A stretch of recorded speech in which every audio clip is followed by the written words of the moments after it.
Today's daf we're going to be learning is Ketubot daf samach daled. This week's learning is sponsored by Medina Korn in loving memory of her mother, Rosalie Katchen, Shoshana Rezel bat Abraham Yoshua Bebela Toiba Zichrona Lebracha on her 22nd year at site. Missing her warmth and her wisdom today and every day. Yehi Zichra Baruch. Today's daf is sponsored by David and Mitzi Geffen in loving memory of Ethel Pedagorsky Geffen on her 18th year at site, loving wife of Avraham Geffen Zichrona Lebracha.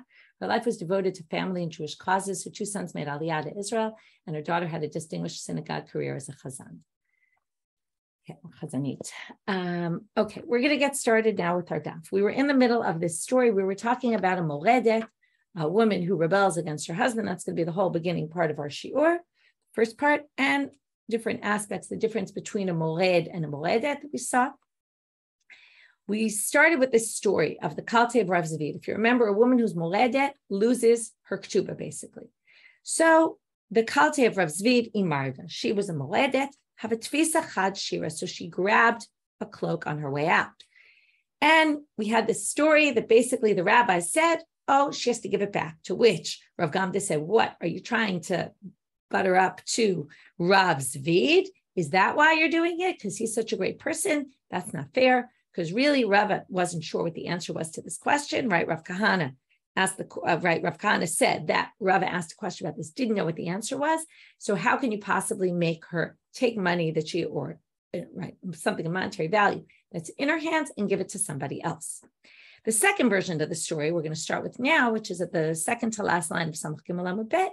Ika da Amre, some people say it was the reverse. Yate v'ka'amre marda lo ifsida b'laoteh kayamin.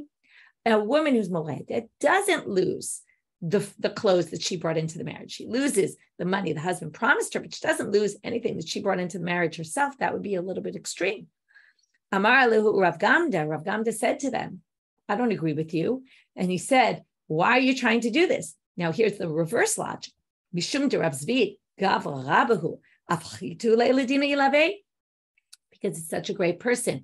And presumably he's humble and he's not going to make an issue about it, right? We all know that if you're a nice person, sometimes you get kind of run over, right? People say, you won't make an issue about it. So you might say that, right? Are you doing it just because you know that Rav Zvi won't make a stink about it because he's a quiet kind of person and a good person?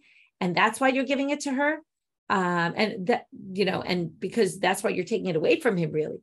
Shouldn't it belong to Rav Zvid? He didn't answer the question, in which case maybe they should get to keep it. So now the Gemara points out, since the halacha is not clear which way we go, it all depends on what I mentioned yesterday, who has it in their hands right now.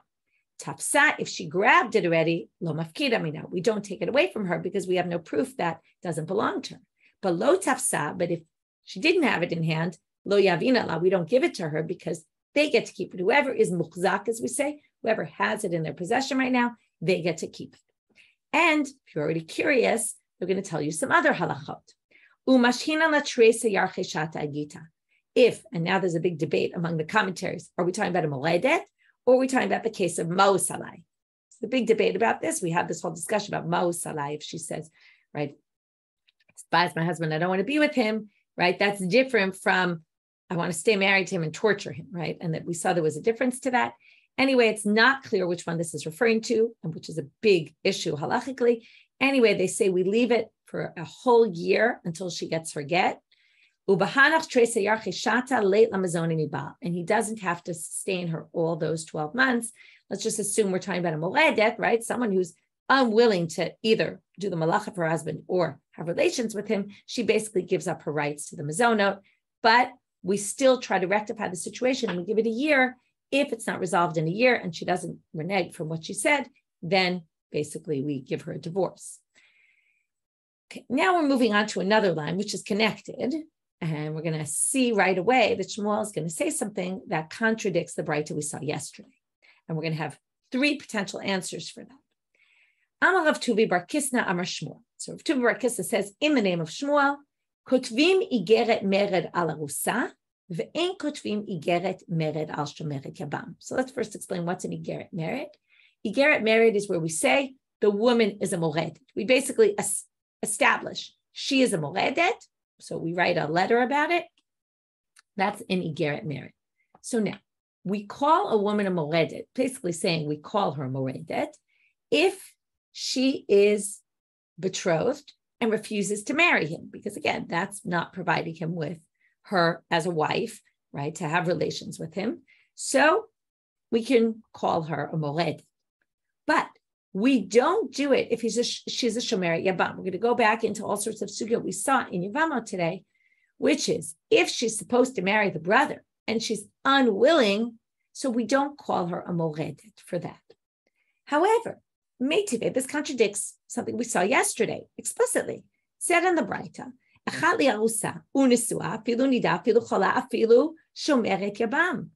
all these women are rebellious women, whether they're a betrothed woman who's not willing to get married, or whether they're married and not willing to be with their husband, or whether they're nida and says, I'm not going to be with you when I'm out of nida, or she's sick and she says, I'm not willing to be with you, or she's a shomeret yabam.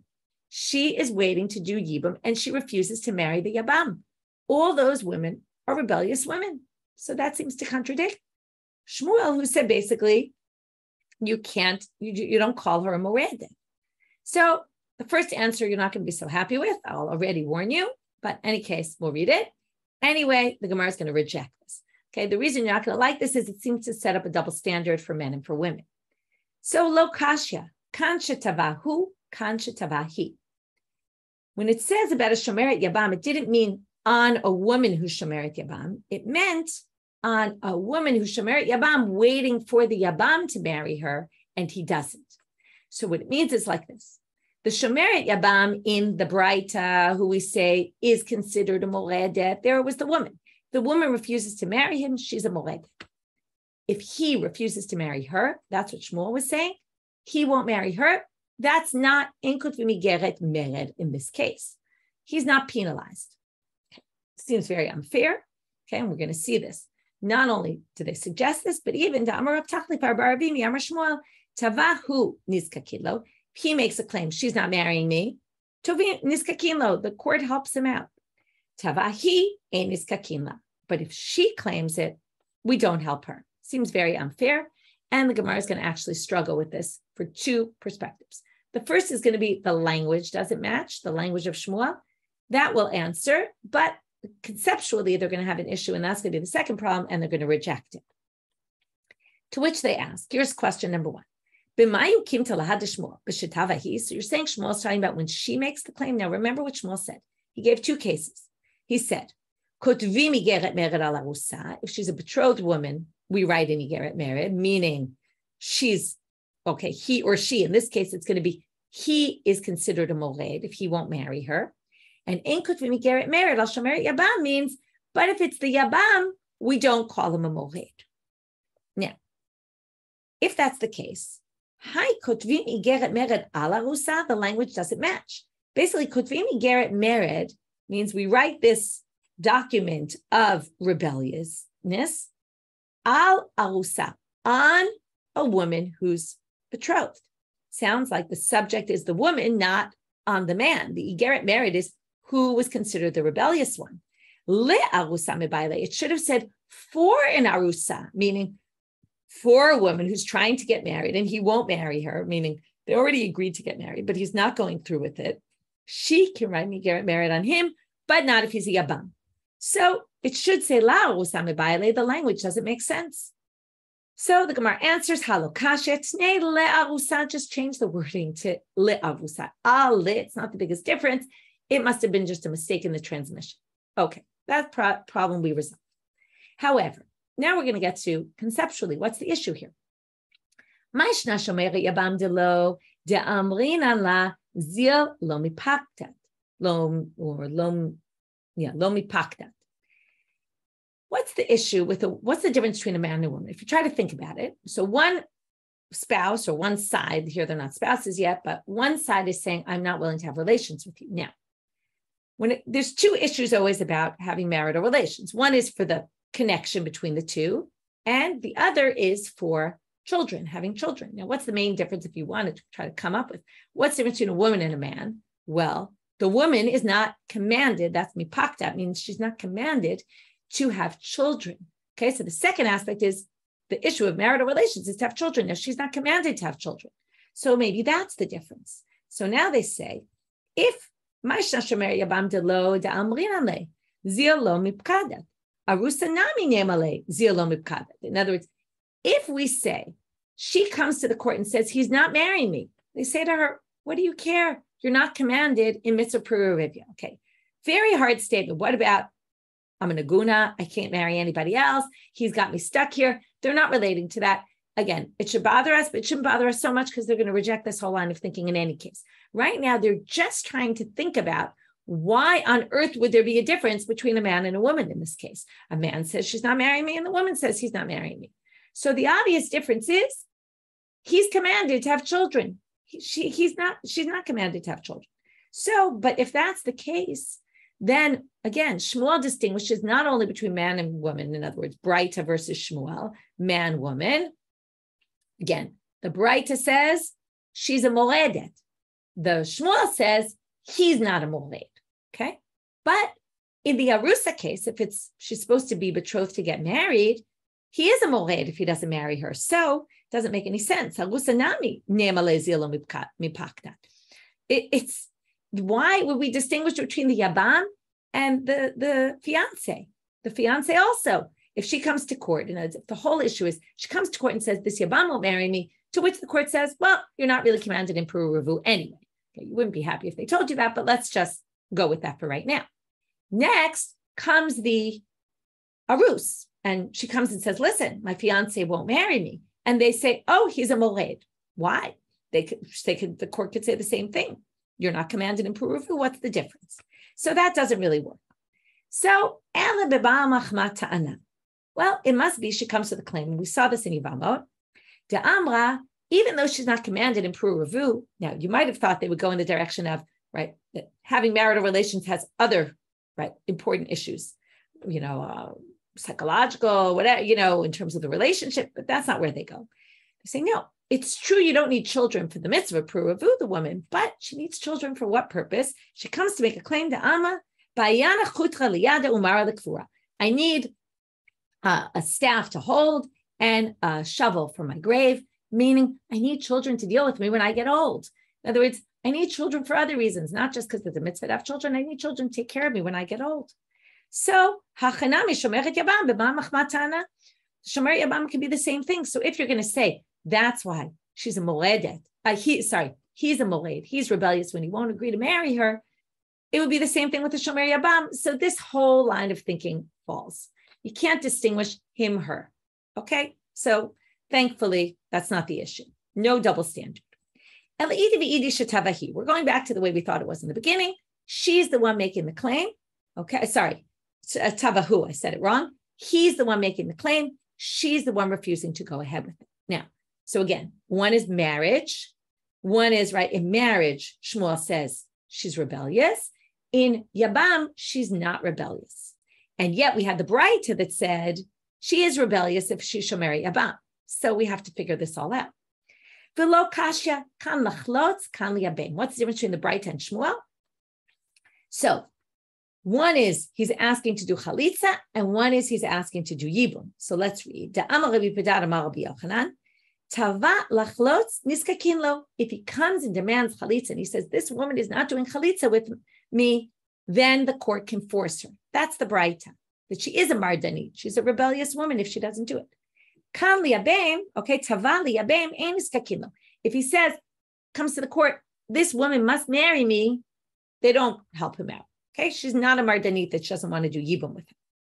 So, Gemara now says, why would you distinguish? Mishna liyabem delo. They're going to reject this logic as well.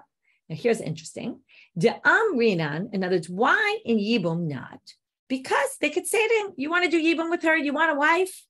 Go get a wife somewhere else. First of all, you're a free man, right? As opposed to the woman who's stuck right now. The man can go marry somebody else. He doesn't need this woman to get married. It's true he's supposed to marry her, but he doesn't need her. He can go find somebody else. Lachlotz, so to which the Gemara says, well, if that's your distinction, lachlotz nami ne'male zil u'nisiri talkrite. If he's forcing her to do chalitza and she doesn't agree, why would she be rebellious then? It's not stopping him from anything. right? It's not blocking him from any future marriage. He can go get married. To which they say, why can't he necessarily go get married in the chalitza case? Ela da'amal kevan da'agida be lo kayav le'achrite. I went out to go get married, but everybody knows that I'm supposed to do chalitza with this woman, and they won't marry me until I deal with it.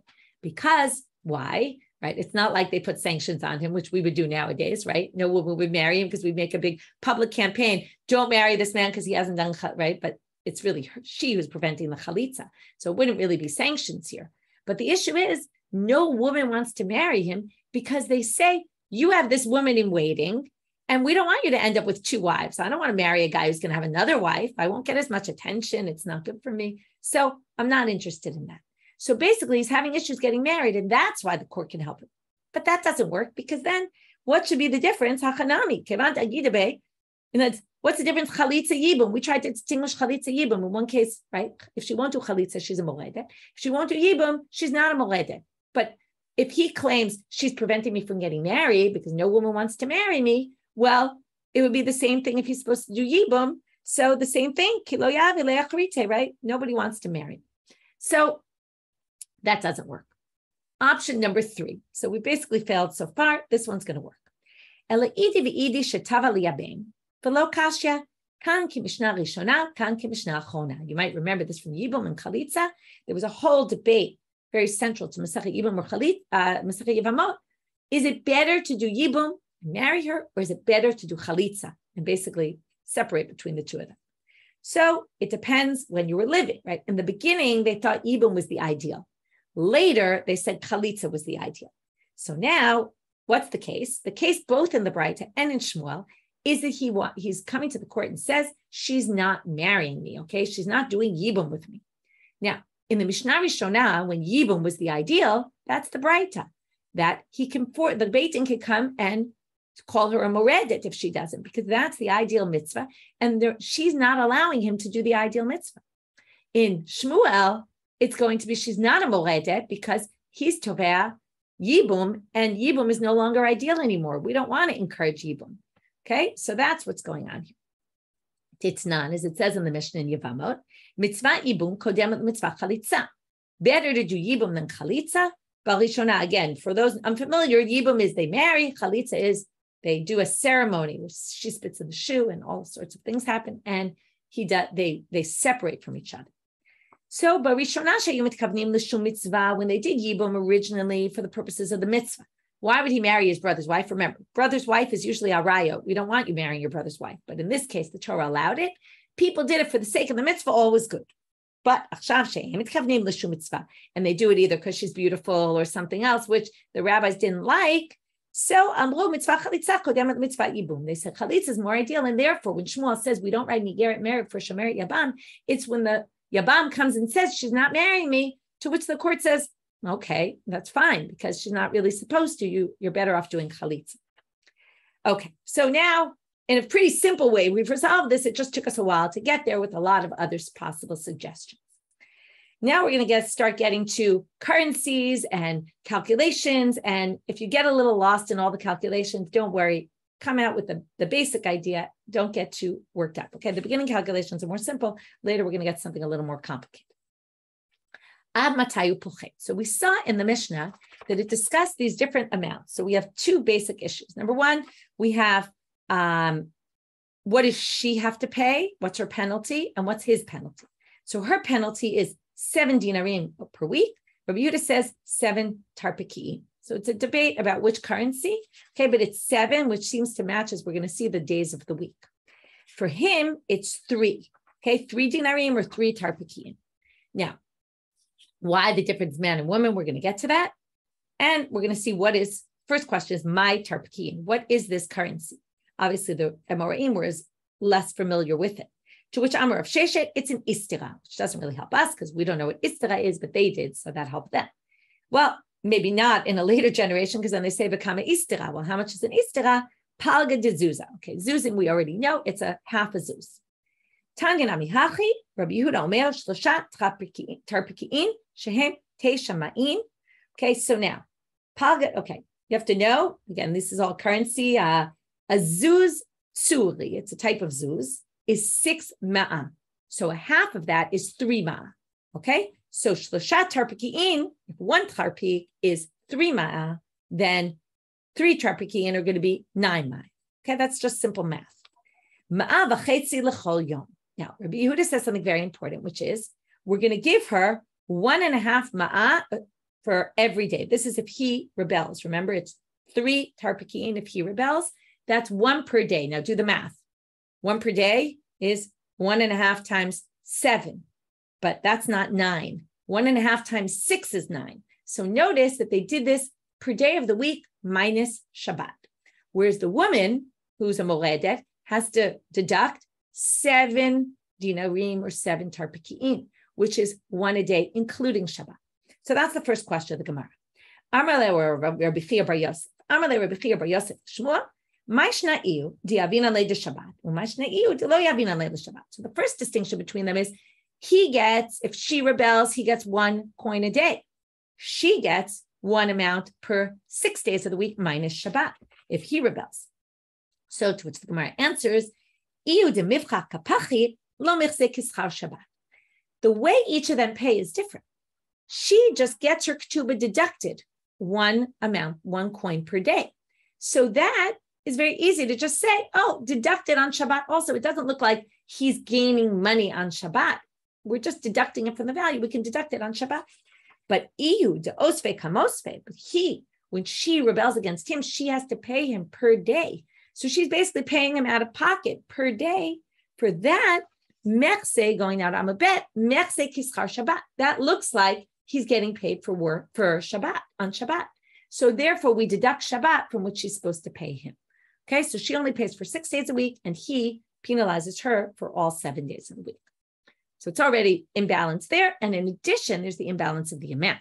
So Amarle Rabbi Chia bar Yosef Shmuel, he was obviously bothered just like we were by all these differences between the men and the women. Ma be mored lemoredet. Okay, these answers are kind of difficult. Amarle, say ulama mishuk shel zonot mi socher et mi. Go look in the shuk of prostitution. Who's the one who's going out with prostitutes? The men. Obviously, the refraining from relations is much harder on the man than the woman, according to him. And that you can see the proof is in the pudding, right? Because the men are the ones who are going out to prostitutes and not the women. And therefore, it's obvious they're suffering more from the woman who's moredet against them and won't give them relations than the woman. Arguable. But that's what they say. Davar acher. A second option. It's a little more difficult to explain. Certainly, I'm not going to go with Rashi's commentary. It's a little bit graphic. But okay, his yetzer is noticeable on the outside, and her desire is noticeable only on the inside. This could mean, I didn't really want to go with Rashi's because I thought it was a little bit graphic, but it could be that he's much more public about it, or it's much more noticeable. If he's upset about it, he'll show it, where she won't. So maybe the humiliation for him, having to have people know about this, is much worse for him, the public humiliation from her. She's going to keep this to herself if this is going on between her and him. She's not going to go publicize this in the streets. Maybe she'll tell her best friend or something, but she won't go out there. Women are much more inward, more introverted, and men are extroverted. Again, arguable, right? Any of these distinctions, men and women, are always a little bit complicated to swallow and not necessarily accurate. But all of us do it all the time anyway, right? We make generalizations, whether we like it or not, and whether they're true or not. So these are their generalizations that they come to, that it's more problematic or more difficult for the man than it is for the woman for possible reasons. Okay. Not for the number 4, but for F-O-R. Okay. New Mishna. And from here, we're going to get into a whole complicated mathematics when we get to the Gemara. So get ready.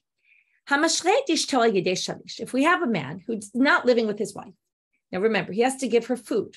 So what does this man do? He sets up, now maybe he's not living with her because he's traveling for work during the week, we don't know. But if he hires someone or appoints someone, that's the shalish, it's a third person, that's why it comes from shalosh, like a third person, who is in charge of her food. So now we're going to give an amount. If they're living together, so he obviously gives her whatever food he's eating, she eats. Okay? Can't like say, oh, I get this food, you get that food because you're just getting, no. She gets what he eats. But if he hires someone, so we need an amount, what's that person supposed to give her? He can't give her any less than 2 kav of chitin. Now there's an assumption, and we're going to get to this later, there's 14 meals in a week because you have 2 meals every day. Maybe we'll say maybe 15 because Shabbat, you're supposed to have 3 meals. Anyway, without getting into too much of that right now, let's just assume 14 meals a week, 2 meals a day. They only ate 2 meals a day. They didn't eat like we do 3 meals a day. So he can't give her any less than 2 kav of chitim for the week. That's going to be an important measurement that we're going to get back to. Ome arba'a kavin so'orim. If it's in barley, then it's going to be double. Amar Rabbi Yossi, lo pasak la so'orim, ela Rabbi Yishmael, she'as samuch la'edom. This thing about the so'orim is only Rabbi Yishmael, who was near Edom. And we'll talk about that soon. We'll see that at the very end of today's daf. Noten la, we don't really understand yet. Rashi even says, but Gemara mefarish what he's talking about.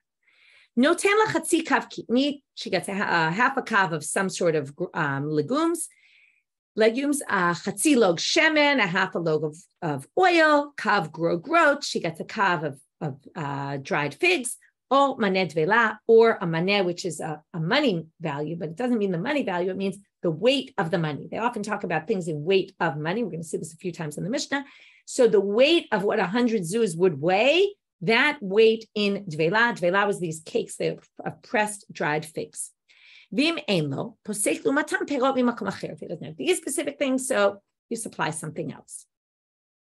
V'noten la mita mapatz u'machzelet. He gives her a bed and a help me out. Machzelet is a mat, and a mapatz, I forgot what it is. I thought it was also some kind of mat, but if someone can translate it, that would be helpful.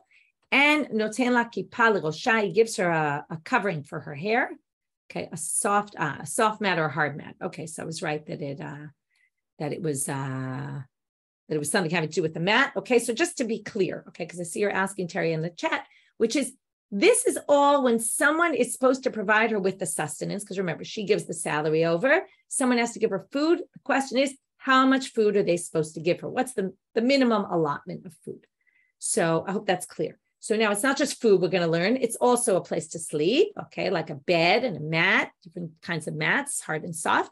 He gives her kippah l'rosha. We're going to have now basic clothing items. Chagor l'moneha, a belt for her loins. Min alim mimoed l'moed. She gets shoes every holiday. Okay, the assumption is her shoes wear out every 6 months about. I assume they don't mean holiday like Pesach and Shavuot. I assume they mean Pesach to Sukkot or something like that.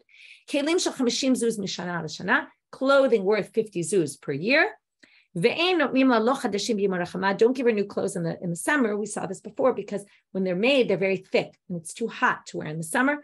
And not worn out clothes in the winter because that's not warm enough.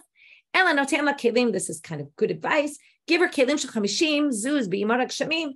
Buy all her wardrobe in the winter, right? This is different. We have summer clothes and winter clothes. What would they do? Buy the clothes in the winter. They're very thick and warm. By the summer, by the summer they wear out. They're already thinner. And then she wears them in the summer months. And then when they're ruined, she gets to keep them. He gives her this extra 100 kesef for other needs of hers. With this we saw already, and we'll talk about it. This ma'a kesef in one more minute. Even if he's not living with her, he does eat with her once a week on Leil Shabbat. Some people are going to say ochelet means they have relations and not actually food. We'll talk about this in the Gemara. Going back to the previous sentence, if he doesn't give her this ma'a kesef, she gets to keep her salary, which we explained in 2 ways. Maybe it's her salary, according to the one who says that the ma'a is for the maseh yadeh, but most people think the me'ah is in place of her mota, her extra salary. So normally, if she gives him her extra salary, or if he gives her the ma'ah kesef, she gives him the extra salary she makes above and beyond the minimum. But in this case, if he doesn't give her the ma'ah, then she gets to keep the extra. That's the way most people read this Mishna. Umahu oselo, mahi osalo. What does it mean? The base, so that you know what's the base salary, so that you know what's going to be motar. So now we're going to talk not in terms of how much she makes, but how much she produces. We're assuming now she's spinning thread, spinning wool. So mishkal 5 slaim shti b'Yehuda, the warp in Yehuda, a weight of 5 slaims worth. Again, 5 slaim are the coins, not the value of the coins, but the weight of the coins. The coins weigh a certain amount. So the weight of the coins in Yehuda of 5 slaim would be the amount of weight of threads that she would need to produce. It doesn't say in what amount of time, in a week, in a month, not so clear. Shein eser slaim b'galil. The slaim in the Galil were lighter by half than the slaim in Yehuda. So for them, it would be 10 slaim. It's the same amount. It's just same amount of wool that she spins, threads, but it's just a matter of what the weight is in different places of those coins. O mishkal eser slaim eruv b'Yehuda, or 10 slaim of weight of the woof threads, because the woof threads are thicker and they're easier to spin. So for that, we expect her to produce double the amount of the warp threads. Shehen eschim slaim b'galil, and again, they're going to be double the value of slaim in the galil. Here's a great line. She was nursing. She actually needs to produce less because she's busy a lot of the time nursing. This, by the way, is a law in Israel that if you're a nursing mother, you get to take, I think it's an hour a day. You get to work less in your job and make the same amount because of, they call it shat hanaka, an hour for nursing. So if she's nursing, we assume she's going to be working less. And mosifin al mizonoteha.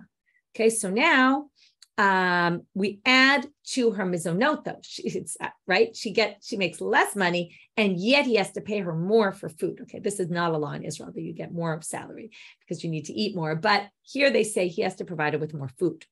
This whole Mishna is talking about what? Okay, the Mishna says at the end, this is all for poor people. But if you come from a respectable family, it all goes like if he's a respectable man and has a wealthy, his status is in society, she gets what's appropriate for his level of in society. Okay, and then these numbers are irrelevant. This is the minimum of the minimum. So now the Gemara, and here we're going to get into a whole calculation, a whole game of mathematics. Mani matnitin, who's the Mishnah like? Lo Rabbi Yochanan ben Broka, lo Rabbi Shimon. These numbers don't match up to Rabbi Yochanan ben Broka or Rabbi Shimon. Titnan, as they said in a Mishnah. V'kama shiuro. Now we're talking about eruv techumim. Eruv techumim is I want to go outside the boundaries of the city on Shabbat. Can't go more than 2,000 cubits. But if you're konesh vita, you basically say, I'm going to put food in this place. And that's as if you go to the border of the 2,000 cubits, you put down some food for 2 meals worth. Okay, that's what we're going to see right now. And you can then walk 2,000 cubits from there. It's as if that's your place for Shabbat. So how much do you put down? Mazon shte sudot l'chol echad ve'echad. If you're making an eruv for a lot of people, it's 2 for everyone. Now, mizono l'chol v'lo l'shabbat divrei Rabbi Meir, Rabbi Yehuda omer l'shabbat v'lo l'chol. What kind of meal? A Shabbos meal or a daily meal, right? We all know there's a big difference. Shabbos meals are always much more. So Rabbi Meir says l'chol for a weekday meal, and Rabbi Yehuda says no, it's the amount for a Shabbat meal. To which the Gemara says, but zeh v'zeh mitkavnim la'akel. But actually, maybe even the Mishna says it there. Both of them actually are being more lenient. They're both saying a smaller meal. Rabbi Yehuda actually held, and this is an interesting opinion. We talked about Masechet Shabbat. I won't deal with it right now. But he basically held that Shabbat meals are supposed to be smaller than others. That's why they had 3 meals a day, not 2, because you were supposed to have 3 smaller meals. It's a whole opposite approach to what we're used to. Anyway, this whole thing about it, it's one of my favorite topics because I find it very interesting. Anyway, the point is they both mean the same thing, which is the smaller meal. Okay? Let's get into who says what and why this doesn't match. So the first thing I want to do, I'm going to share the sheet. And now we're going to look. So according to our Mishna, okay, the money for a woman for a week is 2 kav of chitim. Now that means 14 meals a week. Okay, so 2 divided by 14 is we're going to divide those 2 kav into 14 meals. Each meal is worth 1/7 of a kav. Okay, that's pretty easy. Now, Rabbi Yochanan ben Broka says, now the amount that Rabbi Yochanan ben Broka and Rabbi Shimon are talking about are 2 meals worth. So now we're going to take whatever number that we come up with for them, and we're going to divide it in half because we want to get to 1 meal. We want to compare 1 meal, 1 meal. So he says, Kikar lakoch bepundyon me'arba se'in b'sela.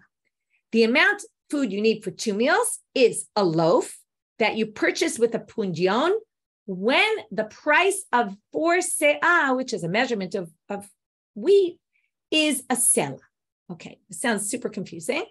We're going to get to 1/4 of a kav. I'll already start, okay, which is not going to match our 1/7 of a kav. So how do we get there? So here's the sheet. 48 pundyon is a sela. Okay, that's just a measurement of 1 sela is 48 pundyon. Again, this is currencies. This is just change of currency exchange. And the sela here creates 4 se'ah. And a se'ah is 6 kav. We have to change everything into, right? Se'ah to kabim is 1, right? A se'ah is 6 kav. Okay, so if you say that 48 pundion buys you 4 se'ah, that's what we're basically saying, because 48 pundion is a sela, and that buys you 4 se'ah. Then 4 se'ah is 24 kav. If we divide that, because we now want to know what 1 pundion, because that's what he says, it's the kikar that you purchased with 1 pundion, we're going to divide everything by 48. 48 by 48 will be 1. That's how we get to 1. Divide the 24 kav into 48, and you get half a kav. So that's pretty simple. Half a kav is 2 seudot, and then 1 seudah is going to be 1 kav. Okay? So now, according to this, in 2 kav, how many meals would you get? 8 seudot, and we need to get to 14 seudot. So that doesn't match. Rabbi Shimon Omer, shtei yadot lekikar, mishalosh kikarot lekav. His measurement is almost a little bit simpler. He says, you take a kikar, okay, you take 2/3 of a kikar, which comes from 3 kikarot lekav. So let's start from the end. 1 kav makes 3 loaves, okay? So each loaf is 1/3. That's pretty easy, 1/3 of a kav, which is also 8 beitsim. I'll tell you why we're going to get to beitsim in a minute, but let's ignore the beitsim right now. 2/3 of that loaf, so 2/3 of 1/3 of a kav is 2/9. So 2 seudot is 2/9, 1 seudah is 1/9. Okay, which would then mean if you have 2 kav, it's going to give you 18. So 1 is over the amount that we need, and 1 is under the amount that we need. In addition, Rabbi Shimon says all these other measurements, chetzia, half of that loaf, again, that loaf is 1/3 of a kav, which is 8 beitsim. Half of that, which will be 4 egg bulks worth, is lebayit hamenuga, which is the minimum amount that you need if you go into a bayit menuga, right? If you stay in a bayit menuga long enough to eat half a loaf of this bread, right, of this size, then it's mitame your clothes by going into this house. Chatzi chetzia lifsolet hagviyah. That's if you eat tame food. So chetzi chetzia would be half of that. So that would be 2 beitsim's worth. If you eat 2 beitsim of tame food, you're mitame your body and you can't eat truma. And half of that, which will be down to 1 egg bulk, and this we've seen many times, that's the shiur for tumat ochlin. Okay, there's a big debate about tumat ochlin to become tameh or to be mitame something else. Anyway, everyone agrees it's at least to be mitame something else. It has to be a kibetza. To become tameh, there's a machloket if it's kazayit or kibetza. Okay, that's an aside. So now we get back to our question. Mani, Rabbi Yochanan ben Broka, timnei havian. So if it's Rabbi Yochanan ben Broka, it would be 8 seudot and 2 cups. And Rabbi Shimon, timnei esrei havian, it would be 18 in 2 cups. So none of these measurements match up. To which they say, wait a minute, there's a big difference between these cases. What's the difference? Well, in eruv techumim, we were talking about how much you buy it for, right? Kikar l'koch b'pidyon, when arba se'in cover, right, can be bought for a sela. We're talking about in the shuk. Now, we all know in the shuk, there's markup. So Rabbi Yochanan ben Broka is going to fit now, because why? It's 1/3 of it goes to the chembani, meaning 1/3 is the profit margin. So Hachanami will do the same thing here. So now add 1/3 to it, okay, which is going to come out to, okay, so how does this work? If a half a kav is a pundion, multiply that by 1/3, right? Because the 1/3 is going to be the markup. That's a 1/6, okay? So now split that into 2, a 12th. So now you're going to have, in 2 kavs, you actually get 12 seudot. Still not going to help you because we need 14. Akate tartisrei havyan. So they say, well, ocheladim ole le Shabbat. She eats with him leil Shabbat, so you can get rid of, well, now it's tricky. Leil Shabbat is only 1 meal, but it sounds like they're saying get rid of 2 meals, and then really she only needs for 12 meals and not 14, and that would be perfect. To which they say, Hanicha lamanda amar achila mamash. That's if you say ochelet imo, means she actually eats with him. Ela lamanda amar achila tashmish. And oftentimes we see that tashmish is talked about as eating, even though it's not, but whatever, we'll put that aside. But some people say achila is tashmish, that she sleeps with him that night. Ma'ika lameimar, and then it doesn't mean that he feeds her. And also it would only be 13 and not 14 because it only is leil Shabbat. It doesn't say she eats lunch with him. So now they're going to say, oh, well, it's like Rav Chisda said, even though we just quoted Rav Chisda saying 1/3. He now says the markup for the chembani is a half, okay? So now 1/3 times a half, right, is going to be, a half a kav times a half is going to be 1/4, which means that it's going to be 1/8. And then we're going to have another 8 seudot in this kav. So we're going to have hachanami atya palga ushte alayu. So now they're going to say, right, so take this half and add it to it, and now you're going to get to 16. So number one, you're at 16, not 14. We have a bit of an issue with that, but we'll get back to it. Before we get there, we have another problem. Kashi de Rav Chisda de Rav Chisda. Rav Chisda himself contradicts himself, because first he said the markup is half. I'm sorry, a third. Then he said the markup is a half. Which one is it? So they say, lo kashi, that doesn't bother us. If he gets the wood chips from, okay, there's a few people here. There's the chemvani, the storekeeper. He buys the wheat from his person, right? The one who sells the wheat. The one who sells him the wheat also gives him the wood chips that he needs to bake the bread. Then his markup is going to be less because he doesn't have to spend money on that. And then the markup's only a third. If he doesn't get it, right? This is all business. If he doesn't get it, then he's going to mark up even more because he's got to also pay for the wood. So that's the difference between Rav Chisda there and Rav Chisda there, a third or a half. But still, our number now comes out to 16 meals in 2 kav and not 14 meals. So, kiman ki Rabbi Chidka da'amar arba sudot. You might remember this. There's an opinion that you're supposed to eat 4 meals on Shabbat. Arba sudot chayav adam lechol b'Shabbat. And therefore, a week you have 6 days where you're eating 2 meals a day. That's 12. Shabbat, you're eating 4 meals. Perfect. We get to 16. We've got it. Or afilu tema Rabbanan, or maybe you'd say Rabbanan, dal chadel arche or parche. Rabbanan really only need 15. Why do we give her 16 meals? Because we want to make sure that she can invite guests. We want to give her extra so she can invite guests over. So basically, right, we had the thing with the guests with the shvachot. Now we have this again. Wait, if you're already going to get there, so what was the other opinion? Rabbi Shimon came out to 18 meals. So why don't we just say, Rabbi Shimon, right? 18 is over 16 by 2 or over 15 by 3. So let's just say that it's 2 less or 3 less, either according to Rabbi Chia or Rabbi Chidka. So, or the rabbis or Rabbi Chidka, in which case we can also make Rabbi Shimon fit in. So we've now come up with resolutions to how this can work out with each of those 2 opinions. Okay, again, the major difference, at least according to the first approach, and the second approach was to say the major difference is in the guest. You have more for guests, and then according to Rabbi Yochanan ben Broka, you'd have to consider the chemvani's profit margin. According to Rabbi Shimon, you wouldn't. That wouldn't be a factor. In the first answer, it was all the difference of the, right, without Rabbi Shimon, it's definitely the chemvani and the marketing, and that would make the difference between that case and our case where she's getting food. There's no markup here. We're just saying, give her 2 kav of raw materials to make her food. There's no storekeeper in the picture here because she's getting the raw materials herself.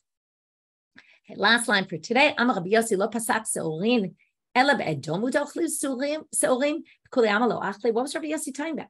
You get 4 kav of barley only if you live near Edom. Nobody else eats barley? Hachi kamar. What he meant was lo pasak seorim kiplayim bechitim ela Rabbi Yishmael she'as samuch le'edom mipnei she'seorim edomiyot ra'otim. No, it's the ratio. He said, the Mishna said 2 kav of seolim or 2 kav of wheat or 4 kav of barley, double. That's only talking about the ones near Edom because their barley is terrible and it takes many more to make the same loaf of bread. But that's not to be said anywhere else. That's all totally different. In other places, it would be the same ratio. Okay, with that, we'll stop for today. Again, this was all about the second part of today's stuff, right? We started with the moredet, then we moved into what are the basic needs that a woman gets, and then we tried to figure out, right? You learn about how much food did they eat in their daily meals, and therefore, how does that work out? This is a classic, by the way. I just want to point out one last thing, which is this is a classic example where the Gemara tries to push everything together and take a sugya totally different of eruv techumim, try to have it meshed together with our sugya. In the end, they have to say, well, the main difference, at least according to most of the malach of the Gemara, was the issue of the chenvani and the price markup, and that's why we have a difference. One could say this Mishna was written in one area where that's the amount of food they ate, and that was written in a different area where they ate a different amount of food, and it could just be different customs, and they don't necessarily have to work together. But the Gemara often likes to try to take sources and have them all work out together and assume, even though we know that the Gemara is made up of patchwork of different opinions from all over in different time periods and different areas of people where they were living. The Gemara likes to try to get them all to work together when they can. When they can't, so they raise, they lift up their hands and say, we can't do it. And let's just say different minhag, different this. But when they can, they try to come up with answers. And that's where we got into these complicated calculations. Okay, have a great day, everyone.